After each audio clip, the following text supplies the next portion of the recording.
Di balik jendela sebuah apartemen tua di Saint Petersburg, duduk seorang wanita sendirian, membelai cangkir teh yang mulai kehilangan hangatnya. Wajahnya pucat, tapi ada rona ketegasan di balik rutan halus di sudut matanya. Namanya Natalia Ivanovna, usia 35, janda sejak 3 tahun lalu. Ia adalah sosok yang tenang tapi menyimpan badai, dan badai itu kini mulai menggiring langkahnya ke arah yang tak terduga, Indonesia. Kisah ini bukan tentang cinta yang muda dan membara, tapi tentang cinta yang datang saat luka belum sepenuhnya sembuh. Tentang dua dunia yang seakan berjauhan, tapi dijembatani oleh hati yang setia. Natalia pernah punya semuanya. Suami pebisnis kaya, rumah besar, dan sopir pribadi yang berasal dari negeri asing bernama Indonesia. Namanya Ardi, pria sederhana, pendiam, tapi hangat dalam cara yang hanya bisa dirasakan, bukan dijelaskan. Setelah kematian suaminya karena kecelakaan kapal pesiar, dunia Natalia runtuh perlahan. Ia kehilangan arah, kehilangan pijakan. Tapi yang paling membuatnya goyah adalah ketika Ardi, pria yang selama 3 tahun selalu ada di kursi depan mobilnya, tiba-tiba pamit untuk pulang kampung ke Indonesia. Tidak ada pelukan, tidak ada janji, hanya sebaris kalimat lirih. "Saya harus pulang, Bu." Tak disangka, kepergian Ardi justru membangunkan sesuatu yang lama tertidur dalam dada Natalia. Perasaan yang selama ini ia kubur di balik status, jarak budaya, dan perbedaan usia. Perasaan yang kini tumbuh, mekar perlahan, dan menjadi alasan terbesarnya membeli tiket sekali jalan ke Yogyakarta. Kisah ini akan membawa kita menyusuri lorong-lorong pasar tradisional Indonesia, melihat Natalia belajar memakai sendal jepit, mencicipi gudeg manis sambil menahan air mata, dan mencari seseorang yang bahkan ia tidak tahu alamatnya. Kisah ini tentang Natalia, yang memilih tidak sekadar bertahan dalam duka, tapi mengejarnya, hingga ke ujung dunia. Dan inilah kisahnya. Yang sudah subscribe dan like, saya doain hari ini mendapatkan rezeki yang melimpah, dimudahkan semua urusannya dan disembuhkan dari segala penyakit. Jangan lupa absen di kolom komentar, dari daerah mana saja kamu menonton video ini. Angin musim gugur di Saint Petersburg selalu datang dengan pelan, tapi tajam. Seperti kenangan yang tiba-tiba mengetuk di sore yang sepi. Dari balik jendela kaca berembun, Natalia Ivanovna duduk diam, mengenakan sweater rajut warna biru tua, dengan rambut pirangnya digelung seadanya. Tak ada suara selain detik jam tua di dinding dan desir daun kering yang menyapu trotoar. Di tangannya ada secangkir teh hitam Rusia yang tak lagi panas. Tapi bukan suhu yang ia pikirkan. Matanya menerawang jauh keluar jendela, ke arah langit yang kelabu, ke arah pepohonan yang mulai kehilangan daunnya, ke arah kenangan yang diam-diam menyelinap masuk. Sudah hampir setahun sejak Ardi pergi. Ardi, sopir pribadinya yang selama 3 tahun terakhir menjadi saksi bisu duka dan kebisuannya. Bukan sekadar pria pengemudi, tapi sosok yang, entah bagaimana, menjadi satu-satunya manusia yang bisa menatapnya tanpa menghakimi. Yang bisa mengingatkannya untuk makan tanpa membuatnya merasa diawasi. Yang mendengarkan, meski tak bicara banyak. Dan kini, sejak kepergian Ardi kembali ke Indonesia, ke negara yang bahkan Natalia belum pernah bayangkan akan ia injak, hari-hari terasa makin kosong. Ia memejamkan mata. Ingatannya kembali pada malam terakhir Ardi di rumahnya. "Besok saya pulang, Bu," ucap Ardi lirih waktu itu, dengan suara yang seperti angin sore, tenang namun membuat bulu kuduknya berdiri. "Kenapa mendadak sekali?" tanya Natalia dengan nada pelan, nyaris tak terdengar. "Orang tua saya sakit. Dan saya rindu rumah," jawab Ardi. Natalia ingin berkata banyak hal malam itu, tapi bibirnya terkunci. Ia hanya mengangguk, meski hatinya berontak. Ardi bukan siapa-siapa, tapi juga bukan tak berarti. Ia telah menjadi tempat Natalia berpegangan diam-diam. Dan ketika pria itu menghilang, rasa kosong menyebar seperti kabut pagi di musim dingin. Sejak saat itu, Natalia mulai bermimpi tentang Indonesia. Ia mencari peta, menelusuri kota-kota yang disebut Ardi dalam cerita singkatnya dulu. Gunung Merapi, Malioboro, Pasar Beringharjo, dan Angkringan. Kata-kata asing yang kini terasa lebih dekat dari apapun yang ada di sekitarnya. Dan suatu pagi, setelah bangun dari mimpi di mana ia melihat Ardi duduk di bawah pohon pisang sambil tertawa, Natalia mengambil keputusan yang selama ini ia pikir mustahil. Ia akan ke Indonesia. Dia tahu ini bukan keputusan waras. Tidak logis. Bahkan, mungkin memalukan. Tapi, untuk pertama kalinya dalam hidup, Natalia tak peduli pada pandangan orang. Ia hanya ingin melihat senyum itu lagi. Mencari suara tenang itu lagi. Walau hanya untuk mendengar satu kalimat, "Apa kabar, Bu?" 2 minggu kemudian, koper besar warna hitam berdiri di depan pintu apartemennya. Di dalamnya ada pakaian musim panas, beberapa botol parfum, dan selendang merah yang dulu pernah Ardi bilang cocok dipakai Natalia. Tiket pesawat ke Yogyakarta ada di tangannya. 1 kali transit di Jakarta. Tanpa rencana jelas. Tanpa alamat. Hanya 1 nama yang ia bawa, Ardi Prasetya. Sore itu, ketika pintu apartemen tertutup, Natalia sempat menoleh ke jendela. Embun sudah tak ada, tapi suara daun gugur masih terdengar. Ia tersenyum getir. "Kalau tak ku kejar, aku akan menyesal sampai mati," bisiknya pada dirinya sendiri. Dan dengan langkah berat namun yakin, Natalia meninggalkan negerinya. Meninggalkan bahasa yang ia pahami. Meninggalkan hidup lamanya. Demi sebuah kemungkinan yang bahkan belum tentu nyata. Di langit Eropa yang gelap, pesawat mulai menembus awan. Dan di dalamnya, seorang janda Rusia berusia 35 tahun membawa hati yang masih ingin percaya pada cinta. Cinta yang tidak megah. Tidak sempurna. Tapi cukup untuk membuat seorang wanita menantang dunia demi 1 nama. Ardi. Pesawat mendarat di Bandara Internasional Yogyakarta menjelang sore. Cahaya matahari menyusup dari balik jendela pesawat, berwarna jingga keemasan, menyinari wajah Natalia yang masih setia menatap keluar. Dari atas, kota ini tampak seperti puzzle aneh. Atap genteng merah, sawah menghampar, dan jalan kecil berkelok-kelok. Berbeda jauh dari beton dingin Saint Petersburg. Natalia menarik napas dalam-dalam. Udara lembab langsung menyapa paru-parunya ketika pintu pesawat terbuka. Di wajahnya, sedikit keringat mulai muncul. Ia berjalan pelan, koper diseret pelan-pelan di lantai bandara yang ramai. Di sekelilingnya, orang-orang berbicara dalam bahasa yang belum ia kuasai. Ada aroma rempah yang asing di hidungnya, mungkin dari warung kecil di sudut lorong. Ia berhenti sejenak di dekat papan informasi. Tak tahu harus kemana, tak tahu siapa yang harus ia cari. Hanya 1 nama, Ardi Prasetya. Nama yang terlalu umum di negeri ini. Dan hanya 1 petunjuk samar yang ia ingat, desa di utara Gunung Merapi. Natalia duduk di kursi tunggu bandara. Matanya menatap orang lalu lalang, tapi pikirannya jauh melayang ke masa lalu. Ia teringat pertemuan pertamanya dengan Ardi. 3 tahun lalu, di tengah musim dingin, Natalia baru saja kehilangan suami karena kecelakaan kapal. Dunia runtuh dalam semalam. Dan di saat semua orang sibuk dengan belasungkawa palsu, Ardi datang sebagai pengemudi baru yang tidak bicara banyak, hanya menunduk sopan dan mengangguk. Tapi dari sorot matanya, Natalia tahu, lelaki ini mengerti kesedihan yang diam. Ia tak pernah menginterogasi Ardi tentang masa lalunya.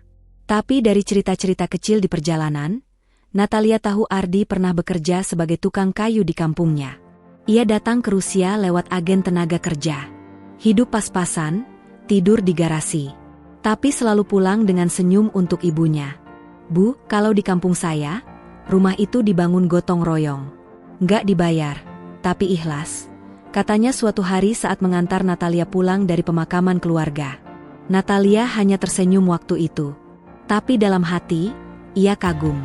Di negeri yang penuh salju dan ketegangan, Ardi membawa kehangatan yang tak dibuat-buat. Dan sekarang, ia ada di kota Ardi. Tapi dunia ini terasa seperti lautan tak bertepi. Malam menjelang. Natalia menyewa kamar kecil di hotel sederhana tak jauh dari stasiun Tugu. Kamarnya tak besar, dindingnya berwarna krem pucat, kipas angin berdecit di langit-langit. Di meja, ia menaruh peta Yogyakarta dan buku catatan kecil yang sudah mulai kusam. Ia menuliskan 1 kalimat. "Jika Ardi tinggal di bawah Merapi, aku harus menuju ke sana esok pagi." Keesokan harinya, Natalia memesan mobil daring. Sopirnya seorang pria muda, ramah, dan agak gugup melihat bule cantik duduk di bangku belakang. "Mau kemana, Bu?" tanyanya. Natalia membuka catatannya, lalu berkata dengan aksen kaku, Saya mau ke desa utara Gunung Merapi. Pria itu tampak bingung. Banyak desa, Bu. Nama desanya? Natalia menggeleng. Tidak tahu. Tapi saya cari orang. Namanya Ardi. Ardi Prasetya. Sopir muda itu tertawa kecil. Wah, itu MAH kayak nyari jarum di jerami, Bu. Natalia tak paham sepenuhnya. Tapi ia tahu, pencariannya akan berat. Mobil melaju melewati jalan sempit, melewati sawah, suara burung, dan anak-anak yang berlari mengejar layang-layang. Di wajah Natalia, muncul senyum samar. Ada sesuatu yang menenangkan dari kesederhanaan ini. Seolah dunia memperlambat langkahnya, memberinya ruang untuk merasa. Setelah berjam-jam berkeliling tanpa hasil, sang sopir akhirnya menghentikan mobil di sebuah warung tua. Bu, coba tanya ke Simbah ini. Siapa tahu-tahu. Di sana duduk seorang kakek mengenakan sarung dan kaos putih. Kulitnya keriput, tapi matanya tajam. Natalia menghampiri, memperlihatkan kertas kecil bertuliskan, Ardi Prasetya dari desa di bawah Gunung Merapi. Simbah itu memicingkan mata, lalu mengangguk pelan. Ardi, anaknya Bu Ruyah, yang kerja di luar negeri itu? Natalia terdiam. Matanya mulai basah. Ia mengangguk cepat, seolah takut harapan itu akan lenyap jika ia bergerak lambat. Iyo, saya tahu. Rumahnya di Dusun Mertani, kaki Merapi. Tapi udah lama nggak kelihatan. Ibunya masih ada. Natalia nyaris menangis. Dalam bahasa yang terbata, ia berkata, tolong antarkan saya ke sana. Dan saat matahari mulai tenggelam di balik gunung, mobil itu melaju lagi. Kali ini bukan hanya membawa seorang wanita asing, tapi juga membawa harapan yang tumbuh dari luka. Di dalam hatinya, Natalia tahu, ia semakin dekat. Dekat dengan seseorang yang dulu hanya diam di kursi depan mobilnya. Seseorang yang tak ia sadari telah menggantikan posisi suaminya, perlahan, di tempat yang paling dalam di hati. Malam turun perlahan di kaki Gunung Merapi. Kabut tipis menyelimuti jalanan sempit yang membelah ladang singkong dan pohon bambu. Suara jangkrik dan desir angin menggantikan kebisingan kota. Mobil Natalia berhenti di depan sebuah rumah sederhana berdinding anyaman bambu, beralaskan tanah merah yang sedikit becek. Tak ada pagar, hanya beberapa pot bunga dengan tanaman lidah mertua dan sirih gading yang menjalar kemana-mana. Ini rumahnya, Bu, ucap sopir itu sambil menunjuk. Natalia turun perlahan. Jantungnya berdetak begitu kencang, seolah ada sesuatu yang akan meledak dari dadanya. Lampu gantung kecil di teras menyala temaram. Pintu rumah setengah terbuka. Dari dalam terdengar suara batuk pelan, suara seorang perempuan tua. Ia melangkah pelan, mendekatkan dirinya ke pintu dan mengetuk 2 kali. Permisi, katanya dalam bahasa Indonesia yang pelan dan agak patah-patah. Seorang wanita tua keluar dengan kain batik melilit tubuhnya. Rambutnya digelung rapi, wajahnya penuh kerutan, tapi matanya masih bersinar, seperti embun pagi yang masih jernih. Ya, Enduk? Tanyanya, pelan tapi jelas. Natalia menatapnya, menunduk hormat, lalu menyodorkan secari kertas yang hanya bertuliskan satu nama, Ardi Prasetya. Perempuan tua itu terdiam. Wajahnya berubah. Ada sesuatu yang bergerak di balik sorot matanya, kaget, bingung, dan mungkin sedikit luka. Saya, dari Rusia. Saya, teman Ardi, ucap Natalia, hati-hati. Wanita itu menarik napas dalam. Masuk, Enduk. Masuk dulu. Di dalam rumah, Natalia duduk di kursi kayu yang sudah tua dan sedikit bergoyang. Ruang tamu sempit itu penuh dengan aroma kayu basah dan dupa yang baru dipadamkan. Di dinding, tergantung foto hitam putih Ardi waktu kecil, berdiri di depan sawah sambil memegang ayam jago. Ardi sudah hampir 2 tahun tidak pulang, kata sang ibu, Bu Ruyah namanya, sambil menuangkan air dari kendi ke gelas enamel. Natalia menahan napas. Dia tidak kembali ke sini. Bu Ruyah menggeleng. Terakhir, dia kirim surat. Katanya sedang cari kerja lagi di Jakarta. Tapi alamatnya nggak jelas. Cuma bilang, kalau rezeki cukup, dia akan bangun rumah buat saya di sini. Natalia menunduk. Di hatinya, seperti ada lubang kecil yang mulai melebar. Ia sudah sampai di titik terjauh perjalanannya, namun tak ada Ardi di sana. Hanya surat, hanya kenangan, hanya ibu tua yang duduk di hadapannya dengan mata yang masih menyimpan harap. "Maaf, saya jauh-jauh datang. Tapi, saya tidak tahu dia di mana sekarang," bisik Natalia. Ia merasa bodoh. Gila. Tiba-tiba menangis di hadapan ibu yang bahkan baru ia kenal 1 jam lalu. Tapi Bu Ruyah memegang tangannya. "Kalau kamu niatmu tulus, Tuhan pasti tunjukkan jalannya. Kadang orang datang ke tempat yang salah, untuk akhirnya sampai ke hati yang benar." Kata-kata itu membuat Natalia membeku. Hangat, tapi juga menggugah. Ia tak paham sepenuhnya, tapi ia merasa seperti dipeluk oleh seseorang yang sudah lama ia rindukan. Malam itu, Natalia menginap di rumah Bu Ruyah. Di kamar kecil dengan ranjang kayu dan kelambu robek, ia meringkuk memeluk bantal tipis. Suara kodok dan gemericik air dari dapur mengisi malam. Di samping tempat tidur, tergeletak sebuah kotak kayu kecil. "Buka saja," kata Bu Ruyah sebelum tidur. "Itu barang-barang lama Ardi waktu dia masih kecil." Dengan tangan gemetar, Natalia membuka kotak itu. Di dalamnya ada beberapa buku tulis yang halaman depannya sudah luntur, 1 kalung dari biji-bijian, dan secarik surat yang dilipat 4, dengan tinta yang sudah mulai pudar. Natalia membaca perlahan. "Bu, maaf kalau saya belum bisa kirim uang bulan ini. Di Rusia lagi susah kerja. Tapi saya baik-baik saja. Saya kerja di rumah seorang janda Rusia. Namanya Natalia. Dia orang baik, Bu. Kadang saya merasa saya ingin melindungi dia, seperti saya ingin lindungi ibu. Tapi tentu, saya tahu tempat saya di mana." Natalia menutup surat itu dengan tangan bergetar. Dadanya sesak. Ia tak tahu harus bahagia atau sedih. Tapi satu hal pasti, Ardi tidak melupakannya. Dan kini, surat tanpa alamat itu, surat yang tak pernah dikirimkan padanya, justru sampai di tangannya. Di desa terpencil ini, di tanah yang tak pernah ia kenal, tapi mulai terasa seperti rumah. Esok pagi, Natalia tahu, ia harus meneruskan pencarian. Jakarta menjadi tujuan berikutnya. Tapi malam ini, ia memilih diam. Menyimpan semua perasaan yang membuncah. Mungkin ia tak tahu kemana akan berakhir. Tapi ia yakin satu hal, perjalanannya belum selesai. Dan Ardi, entah dimanapun ia berada, pasti masih membawa potongan hatinya yang hilang di musim gugur tahun lalu. Jakarta menyambut Natalia dengan riuh dan debu. Bandara Soekarno-Hatta tak seperti Yogyakarta yang penuh senyum dan udara sejuk. Di sini, semuanya terasa bergerak cepat, berisik, dan penuh gesekan.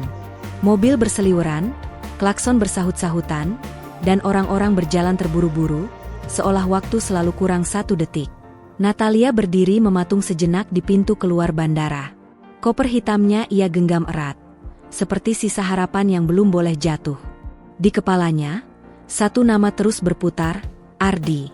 Sejak membaca surat dari kotak kayu di rumah Bu Ruyah, Natalia semakin yakin, Ardi pernah menyimpan sesuatu. Bukan hanya rasa hormat, tapi mungkin juga rasa yang serupa dengannya. Rasa yang tak sempat diucap, tapi tumbuh diam-diam di sela musim dingin Rusia. Ia naik taksi menuju daerah Blok M, tempat yang disebutkan Ardi dalam satu surat lamanya. Di sana, katanya, ada seorang teman yang pernah membantunya mencari kerja setelah kembali dari luar negeri. Natalia tak tahu harus mulai dari mana. Tapi seperti sebelumnya, ia percaya langkah kakinya akan membawanya ke sesuatu. Atau seseorang. Malam itu, Natalia berjalan sendirian di trotoar sempit yang ramai. Langit Jakarta keruh, lampu-lampu jalan menyala redup, dan dari kejauhan terdengar bunyi dangdut dari warung-warung tenda. Di satu sudut jalan kecil, ia berhenti.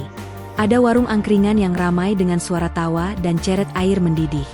Ia penasaran. Angkringan, kata yang dulu sering Ardi sebut. Tempat favoritnya di kampung. Katanya, tempat orang bisa duduk sejajar tanpa harus kaya atau miskin, tanpa harus menjelaskan siapa dirinya. Natalia mendekat. Duduk di bangku kayu panjang. Penjualnya tersenyum sopan, seorang pria paruh baya bertopi. "Mau minum apa, Bu?" tanyanya. Natalia berpikir, lalu menjawab dengan lidah yang kaku, "Kopi, jahe." Si penjual tertawa kecil. "Kopinya 2 kali jahe, Bu, biar anget terus hatinya. Natalia ikut tersenyum. Pertama kalinya dalam beberapa hari ia merasa lega. Ia memperhatikan sekeliling. Laki-laki muda dengan jaket ojek online, ibu-ibu yang bercerita tentang anaknya, dan seorang anak kecil yang tertidur di pangkuan ayahnya. Di antara semua keramaian itu, Natalia merasa asing dan sekaligus diterima. Tiba-tiba, dari arah barat warung, muncul seorang pria jangkung, memakai helm, membawa ransel lusuh. Langkahnya berat, tapi mantap. Natalia tak bisa melihat wajahnya jelas.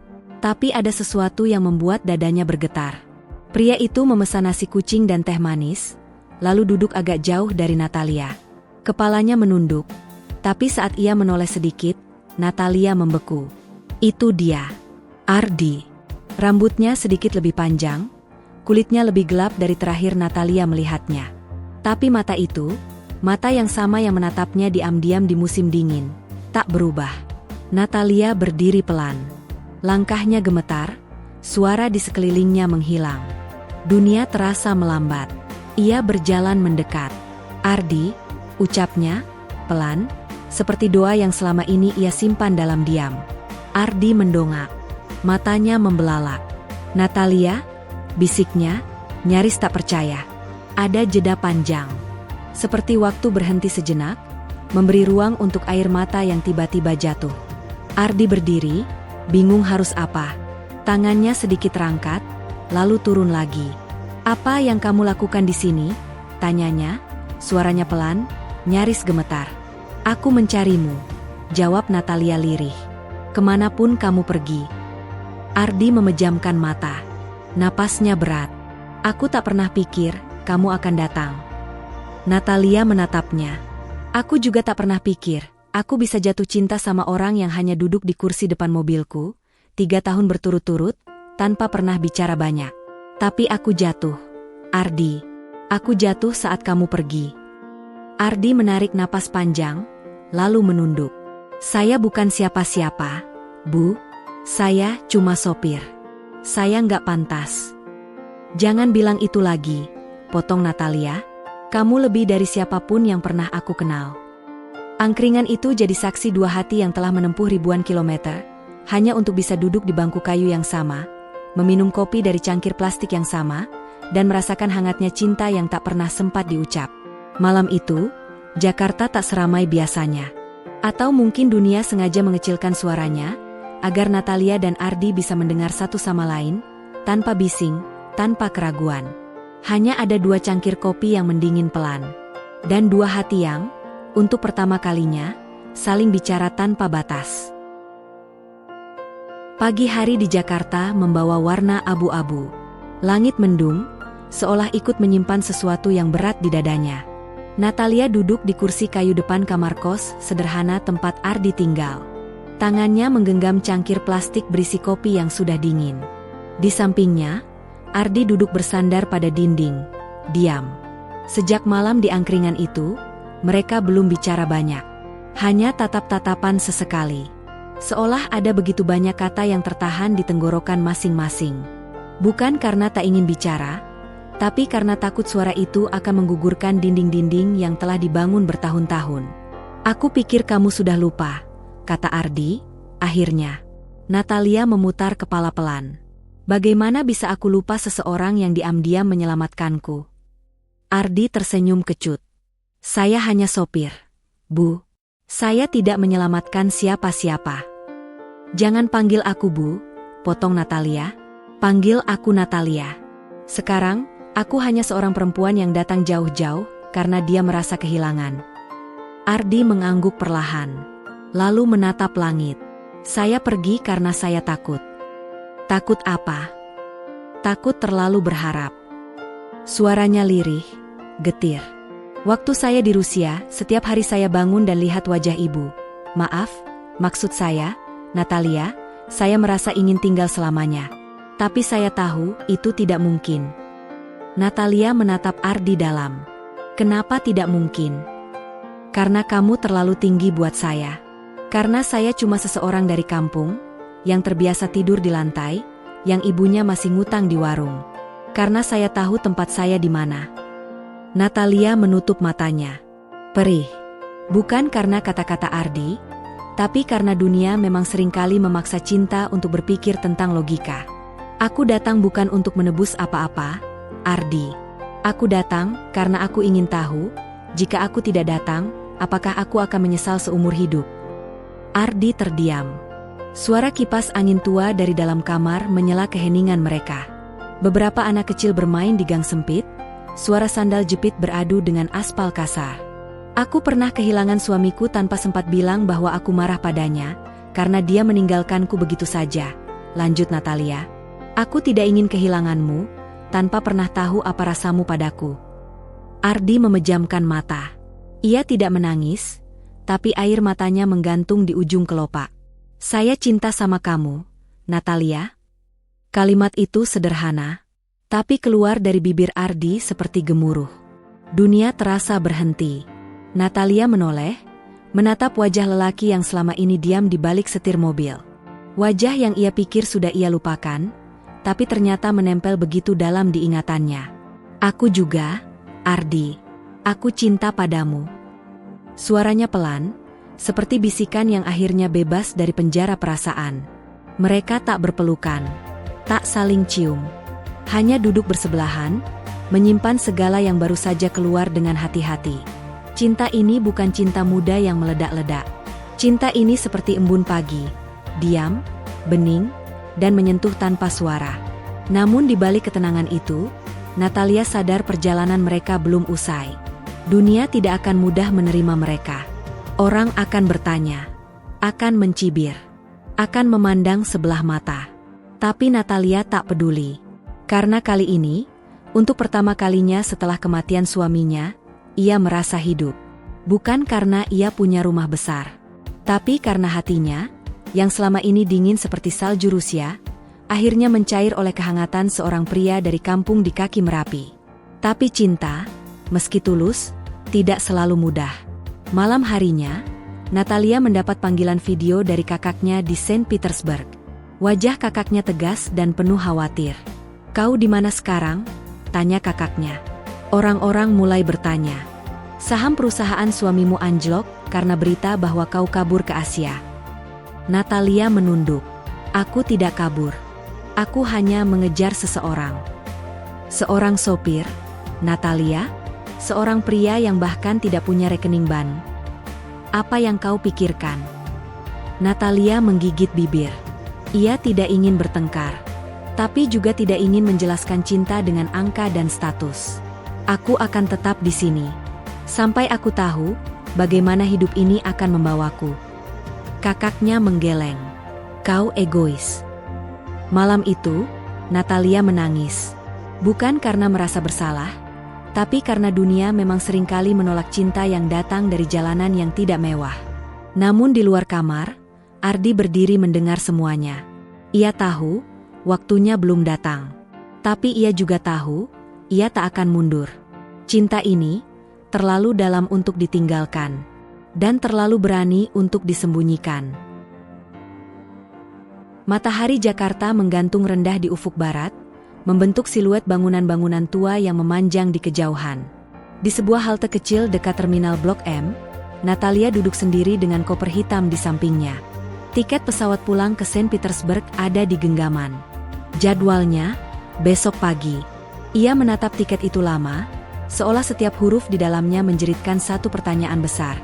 Apakah kau akan meninggalkan semuanya begitu saja? Pagi tadi, setelah malam penuh tangis dan panggilan video yang menguras batin, Natalia bangun dengan kepala berat. Ardi sudah tak ada di kamar. Hanya secari kertas yang ia tinggalkan di atas meja. "Saya pergi dulu, cari kerja. Tidak usah khawatir. Saya akan kembali sore nanti. Jangan kemana-mana, ya, Natalia." Tapi Natalia tahu, bukan Ardi yang membuatnya ingin pergi. Bukan karena cinta yang diragukan, tapi karena dunia yang mulai menjerat kembali. Dengan urusan legalitas, saham perusahaan, tuntutan keluarga, dan kenyataan bahwa cinta saja tak cukup menghidupi dua manusia yang datang dari dunia berbeda. Ia memandangi lalu lalang kendaraan. Angin kota membawa debu dan suara-suara asing. Tapi juga membawa bisikan kenangan. Tawa Ardi di bawah pohon saat pertama kali mereka bicara lebih dari 3 kalimat, wajah Bu Ruiyah yang menatapnya dengan harap, dan suara hati sendiri yang ia abaikan selama ini. Kalau aku pulang sekarang, apa yang tersisa dariku? Gumamnya pelan. Lalu terdengar langkah cepat dari arah belakang. Natalia. Itu suara Ardi. Nafasnya tersengal, bajunya basah keringat, dan di tangannya ada bungkusan kertas koran. Kamu ngapain di sini? Mau pergi? Tanyanya, tak langsung marah, tapi nadanya mengandung luka. Natalia tak bisa menjawab. Matanya hanya menatap Ardi, pria yang, meski sederhana, telah membuatnya merasa cukup selama berhari-hari terakhir. Aku tidak tahu harus bagaimana lagi. Aku bukan siapa-siapa di sini, Ardi. Aku tak bisa kerja, aku tak punya tempat tinggal tetap, dan dunia bilang aku gila karena mengejar cinta yang bahkan tak tahu masa depannya. Ardi meletakkan bungkusan itu di sampingnya. Kamu lihat ini? Natalia menatap heran. Ia buka perlahan bungkusan kertas itu. Di dalamnya ada kunci kecil berkarat, dan selembar surat kontrak rumah petakan sederhana di pinggiran Depok. Aku dapat kerja lagi. Jadi supir di sebuah rumah makan Padang. Gajinya kecil, tapi cukup buat hidup. Aku sewa rumah kecil itu buat kita. Biar kamu gak perlu lagi numpang di kos. Biar kamu bisa punya tempat yang kamu sebut rumah. Natalia menatap Ardi tak percaya. Air matanya mulai turun tanpa diminta. Kamu pikir aku bisa hidup seperti itu? Bisiknya, setengah bergetar. Ardi tersenyum lemah. Aku tahu ini gak mewah. Tapi aku juga tahu, kita bisa mulai dari sini. Kamu gak harus langsung ambil keputusan. Tapi, jangan pergi dulu. Hening. Hanya suara angkot yang lewat dan bunyi ayam dari warung sebelah. Natalia menunduk, memegang tiket pesawatnya erat. Lalu dengan gerakan pelan tapi pasti, ia merobek tiket itu jadi 2 bagian. Ardi menahan napas. Natalia menatapnya. Aku gak mau pulang, Ardi. Tapi aku juga gak tahu bisa bertahan sampai kapan. Ardi mengangguk. Kita belajar bersama. Jalan bareng. Gagal bareng. Tapi selama kamu di sini, aku janji, aku akan berusaha sekeras mungkin. Natalia menunduk, lalu bersandar pelan di bahu Ardi. Untuk pertama kalinya sejak ia tiba di Indonesia, Natalia merasa ringan. Seperti beban besar yang ia bawa sejak Saint Petersburg, akhirnya runtuh pelan-pelan. Tidak karena semuanya sudah selesai, tapi karena ia tak lagi harus menanggungnya sendiri. Malam itu, mereka pindah ke rumah petakan kecil di pinggiran Depok. Rumah itu hanya memiliki 1 kamar, dapur sempit, dan kamar mandi luar. Tapi di sana, Natalia menggantung selendang merahnya di dinding, menyeduh teh sendiri, dan untuk pertama kalinya, menuliskan surat untuk dirinya sendiri. Natalia, kamu tidak gila karena jatuh cinta. Dunia mungkin tak mengerti. Tapi kamu tahu, cinta bukan soal tempat atau status. Tapi tentang keberanian untuk tetap tinggal, meski dunia menyuruhmu pergi. Dan di luar, dari jendela kecil rumah petakan itu, Natalia melihat Ardi sedang menyapu halaman. Ia mengenakan sarung dan kaos oblong, dengan senyum yang selalu ia rindukan. Hatinya tenang. Ia belum tahu besok seperti apa. Tapi hari ini, ia memilih tinggal. Dan itu cukup. Untuk sekarang. 1 bulan setelah Natalia memutuskan untuk tetap tinggal di Indonesia, hujan pertama turun di Jogja. Bukan hujan deras, tapi gerimis lembut yang menyapu atap-atap seng, membasahi jalan tanah, dan membawa aroma khas yang tak pernah bisa dijelaskan oleh kata-kata. Aroma tanah basah yang menenangkan, seperti pelukan diam-diam dari semesta, bahwa semuanya akan baik-baik saja. Natalia dan Ardi kembali ke Dusun Mertani, ke rumah Bu Ruiyah, setelah mendapat kabar bahwa ibunya jatuh sakit karena kelelahan. Perjalanan Jakarta-Jogja terasa cepat. Mungkin karena kali ini, mereka tidak hanya membawa koper, tapi juga membawa hati yang sudah saling mengerti. Sesampainya di sana, Natalia langsung memeluk Bu Ruiyah. Tak ada kata-kata, hanya genggaman tangan yang erat dan isakan pelan. Maaf, Bu. Kami baru bisa pulang sekarang, ucap Ardi dengan mata berkaca. Bu Ruiyah tersenyum lemah, yang penting kamu datang, Le, dan tidak sendiri. Malam itu, hujan turun tanpa jeda. Natalia duduk di dapur bersama Bu Ruiyah, menyeduh jahe hangat, sementara Ardi memperbaiki atap rumah yang bocor. Bau kayu basah, nyala lampu minyak, dan suara kodok dari sawah menjadi latar kehidupan baru yang perlahan membentuk ritme mereka. Natalia sudah mulai terbiasa dengan ritme hidup desa. Ia belajar membelah kayu, menanak nasi di tungku, dan menyapu halaman setiap pagi sambil menyapa tetangga. Sesekali, ia duduk di bawah pohon jambu air yang rindang di samping rumah, menulis surat untuk dirinya sendiri. Surat yang tidak pernah dikirim, tapi selalu menjadi tempat curahan hati yang tak bisa diucap. Ardi, di sisi lain, mulai bekerja di bengkel milik teman lamanya di kota. Ia pergi pagi-pagi naik motor tua dan pulang sore dengan tangan kotor dan wajah lelah. Tapi selalu tersenyum ketika melihat Natalia berdiri di teras dengan 2 gelas teh manis hangat. Suatu sore, saat mereka duduk berdua di beranda, Natalia berkata pelan, "Kamu tahu, sejak tinggal di sini, aku jadi sering mendengar hatiku sendiri." Ardi menoleh. "Dulu kamu gak pernah dengar." Natalia menggeleng. "Di Rusia, hidupku dipenuhi suara-suara orang lain. Bisnis, keluarga, masyarakat. Semua berbicara. Semua menuntut. Tapi di sini, saat hujan turun pelan seperti ini, saat ayam berkokok di pagi hari, saat kamu pulang dengan tangan kotor, aku bisa mendengar dengan jernih bahwa aku bahagia." Ardi diam. Lalu menggenggam tangan Natalia, pelan, hangat. "Tapi kamu gak rindu negerimu?" "Tentu. Tapi aku tidak rindu kehidupanku yang dulu." Natalia menatap wajah Ardi yang diterangi cahaya lampu minyak. Wajah itu sudah tidak asing lagi baginya. Seperti rumah. Beberapa hari kemudian, Natalia mendapat email dari firma hukum di Rusia. Surat itu panjang dan resmi, tapi intinya jelas.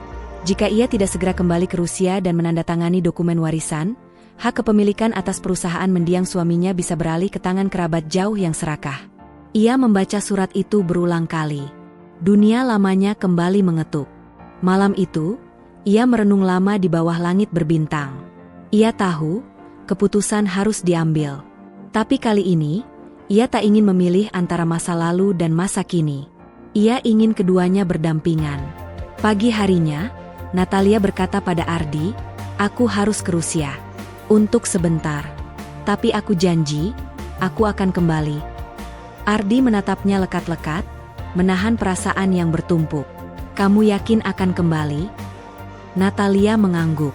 "Aku tak bisa membiarkan hak-hak itu diambil orang yang tak peduli. Aku akan rapikan semuanya.